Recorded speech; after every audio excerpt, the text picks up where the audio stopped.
আজকে যে আনন্দের দিন আর জয়ের দিন।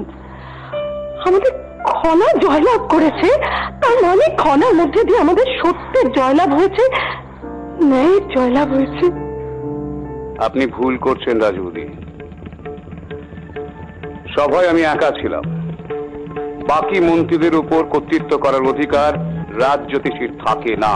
মিথ্যে কথা, সম্পূর্ণ মিথ্যে কথা বলছেন আপনি জ্যোতিষবিদ।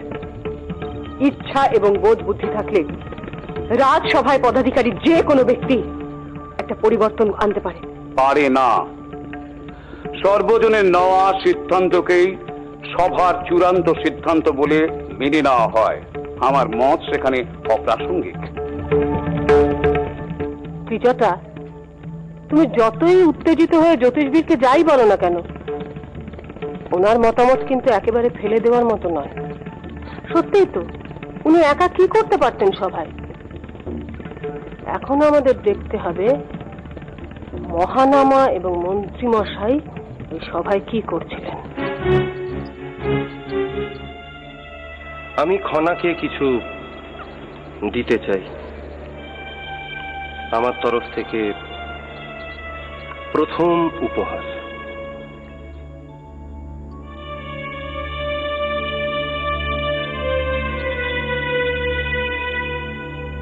একজন বৃদ্ধ আচার্যের কথায় আমি নষ্ট হতে দিতে পারি না, এবং আমি তা দেব না।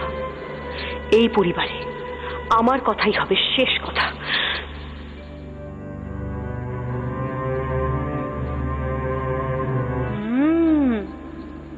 কি হলো আমাদের খনা?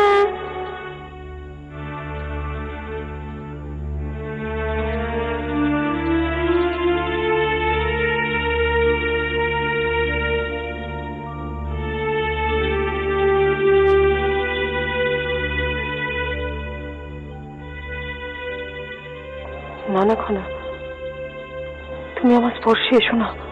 ভয় হয় খনা, আমার নিজেকে যে বড় ভয় হয়।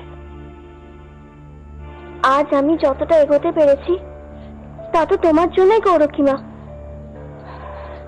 কথা দাও আমাকে, সব সময় তুমি আমাকে এইভাবে সাহায্য করে যাবে।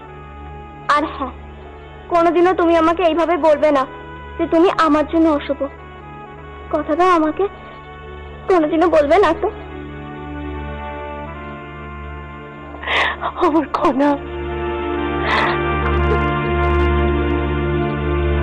আমি খনার কাছে পরাস্ত হইনি। রাজসভায় সমস্ত নারী একসাথে একত্রিত হয়ে খনার পক্ষে যে জোরালো সমর্থন জানাবে সেটা আমার জানা ছিল না। কিন্তু এই মুহূর্তে খনাই তোমার প্রধানতম প্রতিদ্বন্দ্বী, সেটা তুমি মানবে আশা করি। খনা আমার বড় প্রতিদ্বন্দ্বী ঠিকই, কিন্তু তার চেয়েও আরো একজন আছে যে সব থেকে বড় প্রতিদ্বন্দ্বী হয়ে উঠতে পারে। তাই যদি হয় মা, সমৃদ্ধি যদি আমাদের পথের প্রধানতম কাঁটা হয়ে দাঁড়ায়, তাহলে তাকে এই প্রাসাদ তথা অনুরাধাপুরম থেকে পার করে দেওয়ার সমস্ত কাজ আমি সহস্তে করব। না না না, এখনই নয়, আমাকে একটু ভাবতে দাও দিদি। আমি কিছু বলার আগে তুমি কিচ্ছু করবে না। এই দেখো, এইখান থেকেই আমাদের ভাগ্য নির্ধারিত হয়। এই তারারাই আমাদের সব কিছু স্থির করে দেন। যারা সত্যের পথে, ন্যায় পথে থাকেন, তারারাও তাদের পথ পরিবর্তন করে উজ্জ্বল ভবিষ্যতের দিকে এগিয়ে দেন। তাহলে খনামা, তোমার তারারা আমার কি ভবিষ্যৎ নির্ধারণ করবে?